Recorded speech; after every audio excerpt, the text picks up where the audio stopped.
네, 축구팬 여러분 안녕하십니까? 이 아시안게임 대표팀 컨텐츠를 제가 또 지속적으로 만들고 있죠. 아마 이 컨텐츠가 올라가는 시점은 제가 이미 복귀해 있는 상황일 거고, 미리 또 준비해놨던 영상들 중 대부분이 또 역시 제가 복귀한 이후에 이를 거기 때문에, 뭐 어떻게 보면 이게 좀 시의성이나 이런 것은 좀 떨어질 수 있지만, 어쨌든 이전에 만들어 놓고 갔다는 점 저 타령 안 했습니다. 그걸 좀 알아두고 이 영상 시청해 주시면 감사하겠습니다. 아시안 게임 대표팀 마지막 콘텐츠는 내가 황선홍 감독이라면 어떤 선수들을 중심으로 이제 22인 스쿼드를 구성할까에 대한 이야기를 좀 중심적으로 좀 담아보려고 하는데요. 사실 이 풀에 대해서는 뭐 여러 번 설명을 드렸고 각 포지션별로 두 번씩 다뤄드렸기 때문에 솔직히 이 풀에 대해서는 뭐 많은 시각의 어떤 차이나 이런 게 있을 수 있는데 이번 영상에서는 제 시각과 황선홍 감독의 어떤 시각을 적절히 섞어서 한번 또 만들어 보도록 하겠습니다. 이번 영상은 별다른 뭐 그런 거 없이 바로바로 선수 소개로 들어갈 테니까요. 일단 골키퍼부터 한번 보면 또 좋을 것 같습니다. 일단 골키퍼는 3명입니다. 뭐 룰이 그렇죠. 골키퍼 3명인데 첫 번째는 강원의 이광현입니다. 사실 이광현은 2019년 폴란드 20세 이하 월드컵에도 출전을 했었죠. 십자인대 부상 회복 이후에 좋은 폼을 보여주고 있고 이 영상을 이제 제작을 하고 있는 이 시점에서 보면 그 지난 경기에 상당히 또 괜찮은 활약을 보여줬었거든요. 이광현 선수가 굉장히 또 괜찮은 폼을 보여주고 있는 상황에 큰 대회 경험까지 있는 선수다. 이건 이광현 선수를 선발하지 않을 이유가 오히려 더 없어 보인다. 라는 생각이 좀 들기 때문에 이광현 선수를 먼저 뽑아봤고요. 다음은 경남의 고동민입니다.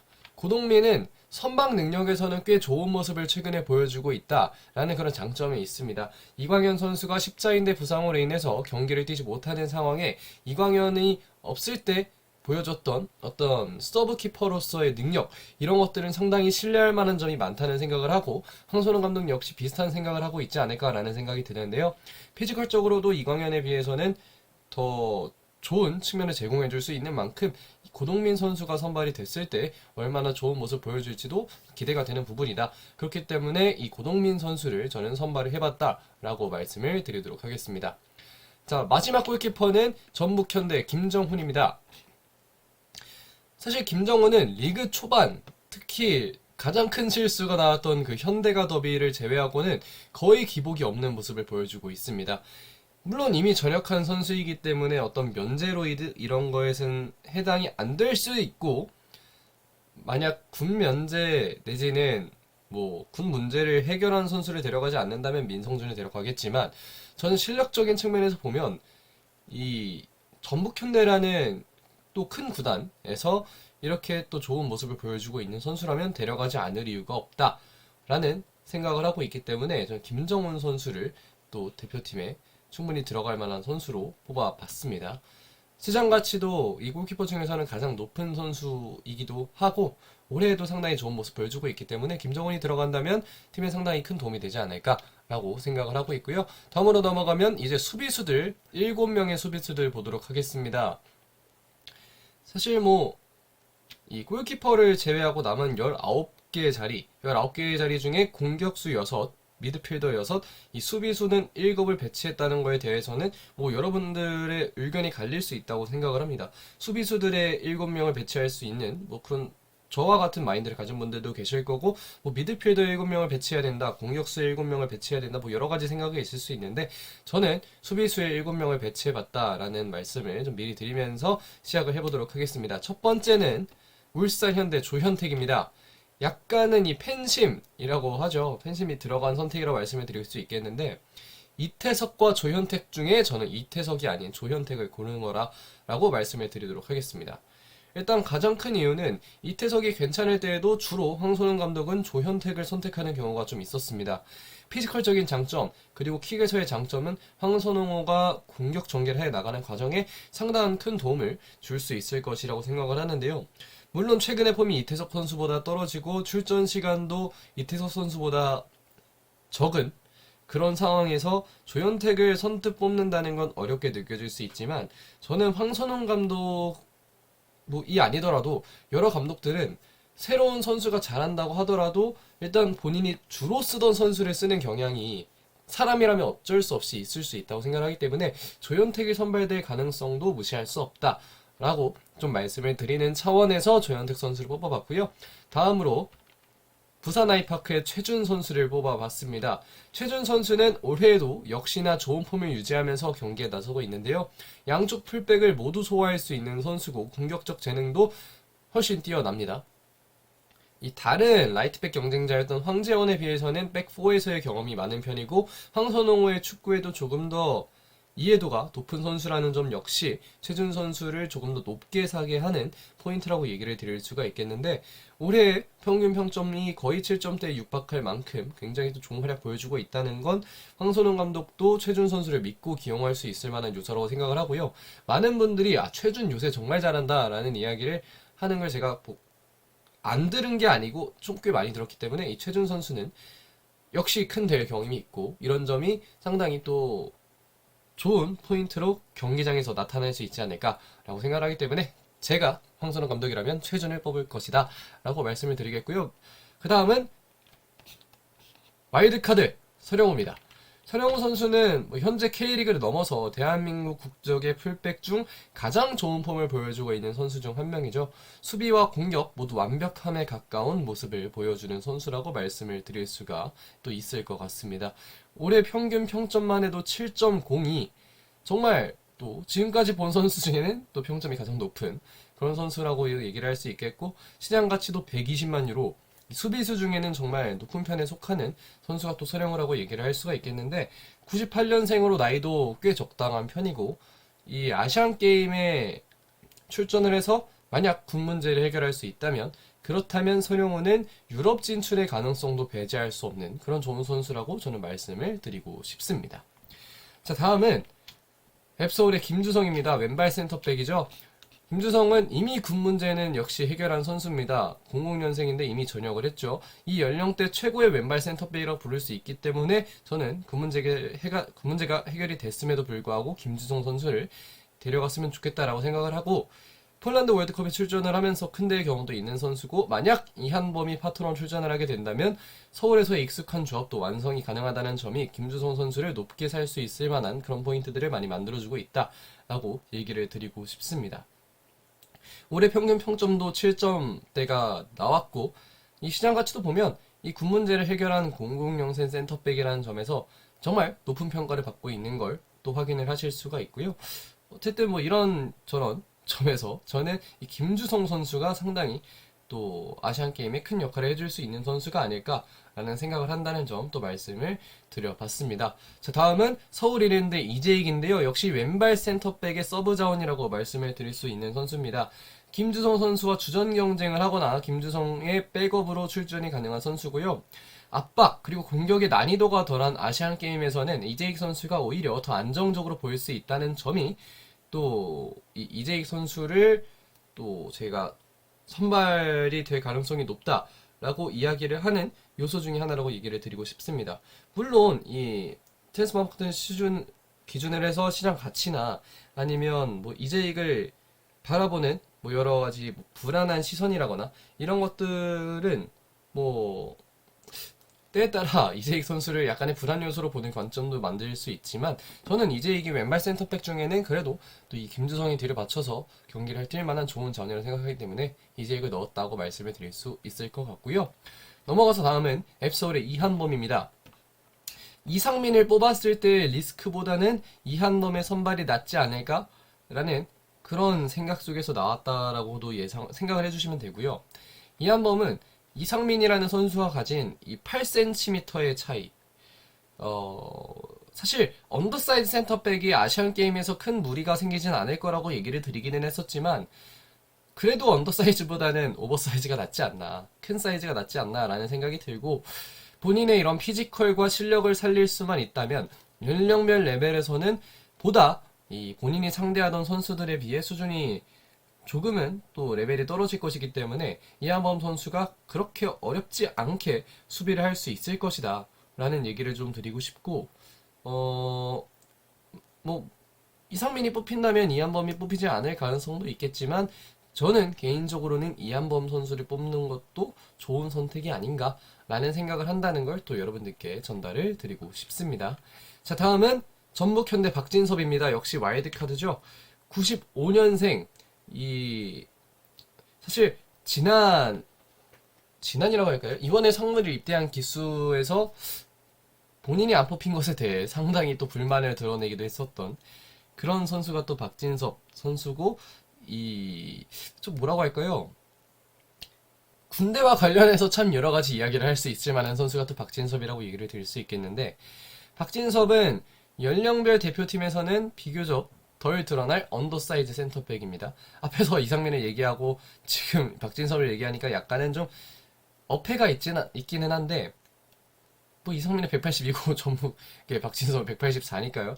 그런 점이 뭐 조금은 덜 작용한다고 할 수 있겠고, 사실 지금 보여주는 능력만 보면 박진섭을 언더사이즈라고 안 데려갈 것도 아니다 라는 생각이 듭니다.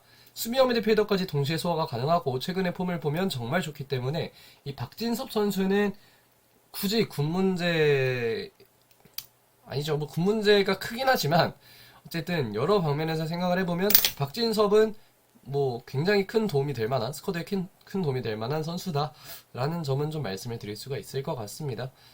올해 폼이 좋다는 걸 보여주는 게 이 소파스코어 기준이지만 7.19의 평균 평점인데요. 박진섭이라는 선수가 이 수비진에 포함이 됐을 경우에는 상당히 큰 힘이 되지 않을까라는 또 생각을 하고 있습니다. 어떻게 하다 보니까 좀 말이 길어졌는데, 어쨌든 박진섭을 뽑는 건 꽤 큰 이득이 될 수 있다라는 점을 설명을 드리고 싶었고요. 자, 넘어가서 이제는 미드필더 6명을 보도록 하겠습니다. 먼저 미드필더 누구겠습니까? 수비형 미드필더부터죠. 김봉수입니다. 최근에는 중앙에서 경기를 소화하는 흐름이 좀 있고, 그게 3선 내지는 뭐 2.5선이 되는 경우가 많지만 스토퍼 기용도 가능하기 때문에 이런 멀티성이 또 김봉수의 가치를 높여주는 하나의 장점이라고 할 수 있겠는데요. 최근에 뛰는 것을 보면 황선홍호의 새로운 주전 3선 자원이 될 가능성도 충분히 있다라고 생각이 됩니다. 지난 6월 친선 같은 경우에도 그렇고, 뭐 팀에서 뛸 때도 그렇고, 이제 센터백보다는 미드필더에서 본인의 영향력을 보여줄 시간이 더 많이 다가오고 있다고 생각을 하는데, 아시안게임에서 좋은 능력 보여준다면 선수 본인도 탄력을 받아서 조금 더 성장할 수 있는 기회가 되지 않을까라고 생각을 하고 있습니다. 올해 평균 평점 6.9가 넘는 좋은 평점으로 굉장히 또 괜찮은 활약 보여주고 있다는 점도 김봉수 선수를 뽑았을 때 괜찮을 것 같다라는 생각을 하게끔 하는 요소 중 하나가 아닐까라고 생각을 하고 있습니다. 자, 다음은 부산 아이파크의 권혁규입니다. 권혁규는 이전까지는 3선 닥주전 미드필더였지만 지난 6월 친선 경기 때는 김봉수와 정호연이 뛰면서 닥주전의 입지를 잃었다까지는 모르겠지만 어쨌든 이 권혁규를 대체할 만한 자원이 생기긴 했다라는 점은 최근에 좀 변화라고 생각할 수 있겠고요. 최근 박투박 롤에서 좀 더 좋은 모습 보여주는 만큼 6번이 아니라 이 8번 정도로 역할이 바뀔 수도 있지만, 뭐 어쨌든 권혁규가 가진 어떤 피지컬적인 장점이나 이 3선에서 뛸 때도 그렇게 나쁜 모습을 보여주지만은 않는다는 점도 권혁규 선수를 3선에서 뛰게 할 가능성도 충분히 있다라는 점까지는 뭐 얘기를 드릴 수가 있을 것 같다 정도 좀 얘기를 하고요. 넘어가면 파리 생제르맹의 이강인입니다. 이강인은 아시안게임 레벨에서는 막을 만한 선수가 딱히 없는 정말 대단한 선수고, 이 폴란드 월드컵에서 사실 연령대를 뛰어넘고 갔던 폴란드 20세 이하 월드컵이었는데 거기서 이제 골든볼을 탈 만큼 굉장히 또 유망한 재능이었기 때문에 그 재능을 현재는 파리 생제르맹에서 보여주기 위해 노력을 하고 있는 상황인데, 저는 아시안게임에 이강인이 간다면 메시 놀이를 어떻게 할지가 그냥 궁금할 뿐이고요. 지난 시즌 라리가에서 평균 평점이 7.13이었던 만큼 몇 단계는 레벨이 높은 리그에서 평균 평점이 이 정도로 받았다? 저는 이 아시안게임에서는 거의 MVP 수준으로 잘하지 않을까, 그럴 정도의 어떤 유망함이 있는 선수가 또 이강인이 아닌가라고 생각을 하고 있기 때문에 이강인 상당히 기대된다고 얘기를 드리고 싶고, 시장가치 보면 이 단위가 다르죠. 100억대로 들어가는 그런 선수가 또 이강인인데, 그만큼 또 압도적인 능력을 또 아시안 게임에서 보여줄 수 있다면 정말 행복할 것 같습니다. 자, 넘어가면 이 hen트의 홍현석 선수인데요. 홍현석 선수는 역시나 아시안 게임 대표팀 레벨이라기보다는 A 대표팀 레벨에 훨씬 더 가까운 선수입니다.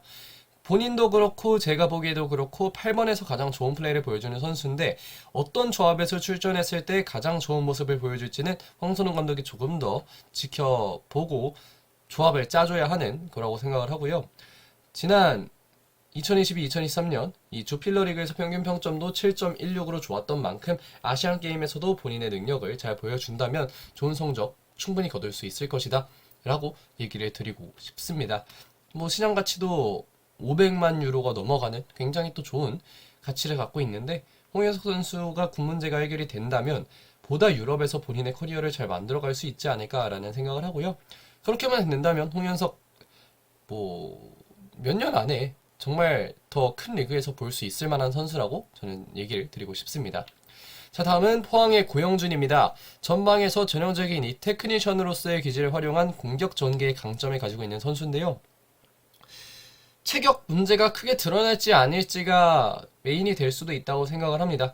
이 연령별 대표팀 레벨이라고 계속해서 얘기를 드리지만 사실 뭐 연령별 대표팀이 체격을 봤을 때 뭐 성인 팀과 뭐 미친 듯이 막 엄청나게 차이 난다 라고까지는 아니더라도 약간의 차이가 있기는 한데 사실 연령별 대표팀 레벨에서도 어떻게 보면 조금은 왜소하게 느껴질 수도 있는 키를 가지고 있는 게 또 고영준이잖아요.